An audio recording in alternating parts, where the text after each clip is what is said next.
Je me faisais la réflexion dans le métro, il y a quelques jours. Les gens ne portent pas de masque. Cela aurait été impensable, il y a peu. C'est incroyable cette résilience collective, s'émerveille Élodie Boucher. La comédienne est optimiste de nature. Son côté Girls Next Door, solaire et sans faux semblant, a séduit le public depuis son premier rôle. C'était il y a 30 ans dans Les Roseaux sauvages de Téchiné.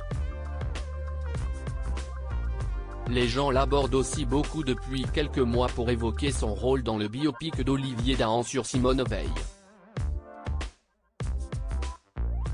Elle y incarnait sa mère. J'ai eu beaucoup de chance de pouvoir interpréter des personnages d'une grande humanité, se réjouit l'héroïne du péril jeune et de la vie rêvée des anges. En commençant jeune, j'ai traversé les décennies et les générations sous l'œil de la caméra.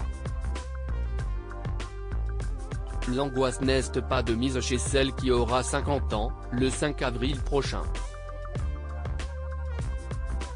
Les gens me rappellent ce cap, alors difficile de l'oublier, s'amuse-t-elle. Mais je n'arrive pas à le matérialiser comme un empêchement ou un changement radical. Non, pas de crise de la cinquantaine en vue. En revanche, un nouveau beau rôle l'attend dans le film de Jeannery, fille à la ville de Miou Miou et de Julien Clerc, et réalisatrice du remarqué Pupille. Je verrai toujours vos visages, en salle le 29 mars, aborde avec force et humanité le thème de la justice restaurative.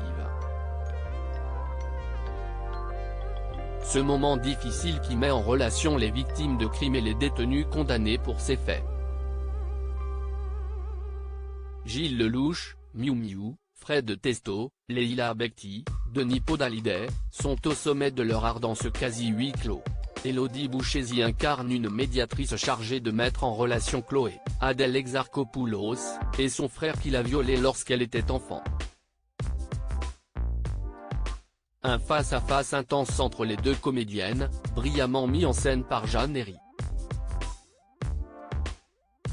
Elle livre son scénario comme une partition à des musiciens. Sa seule exigence, c'est qu'on connaisse le texte à la perfection, puis on se lance et elle nous accompagne sans jamais nous lâcher. J'étais ravi de ce face-à-face avec Adèle, confie la comédienne. Ce rôle m'a sorti de ma zone de confort. Je suis plus à l'aise dans l'expression des émotions.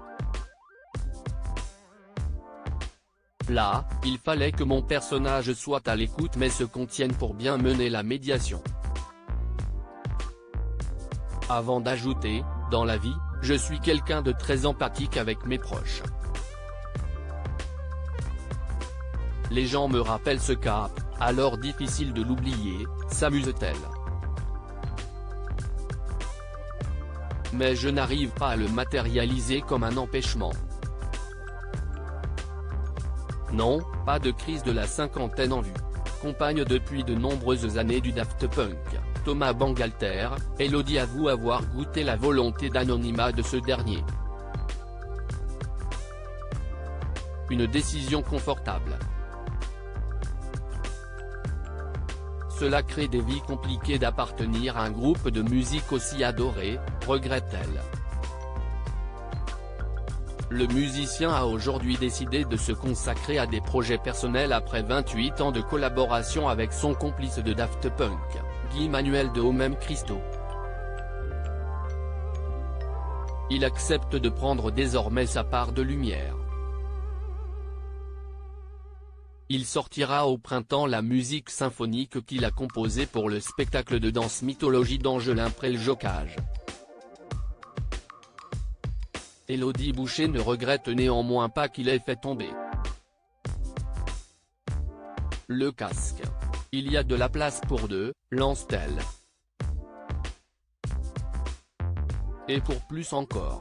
car l'actrice se réjouit aussi que leurs deux fils de 14 et 21 ans se destinent à des métiers artistiques. Les fruits ne tombent jamais loin de l'arbre, glisse-t-elle. Le plus jeune crée déjà des films et des musiques sur son ordinateur. L'aîné est chef opérateur. Cela m'a rassuré de le voir choisir une filière de bac théâtral, comme moi. J'avais son âge lorsque les roseaux sauvages sont sortis. Cela m'emplit d'une nostalgie, douce et positive. Elle, qui a grandi en région parisienne dans un milieu très éloigné du showbiz, son père a été chauffeur de taxi et sa mère assistante de direction, est reconnaissante envers ses parents de ne pas avoir eu peur à l'époque, ils ont eu raison, dit-elle. De fait, Élodie Boucher a su très tôt qu'elle voulait être comédienne.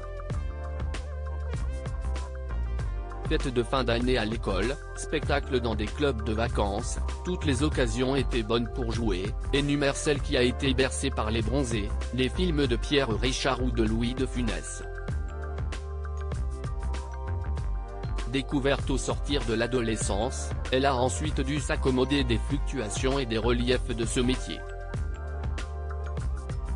J'ai appris très tôt l'art de la patience, reconnaît-elle. Il faut savoir attendre les beaux projets, ne pas se sentir frustré et trépigné. Elle a rejoint la troupe du Théâtre National de la ville de Paris pendant 12 ans. Son expérience hollywoodienne pour la série Alias a, elle aussi, été très formatrice. Si je devais le refaire, je le referais. J'ai appris l'autonomie. Là-bas, on attend d'un acteur qu'il arrive prêt, mais il n'y a pas d'échange, de véritable collaboration avec le metteur en scène. Je préfère le côté latin des Français, analyse-t-elle. Dans le prochain film de Laetitia Masson, elle incarne une chanteuse comme c'était déjà le cas dans le film Guy d'Alex Lutz. Son compagnon ne l'a pas fait répéter pour ses rôles. Pas de collaboration artistique en vue entre eux non plus. Chacun sa route pour Get Lucky. Cet article est à retrouver dans le Gala N-Degré 1554 disponible dans tous les kiosques dès ce jeudi 23 mars 2023. Crédit photo, Michel Hartmann.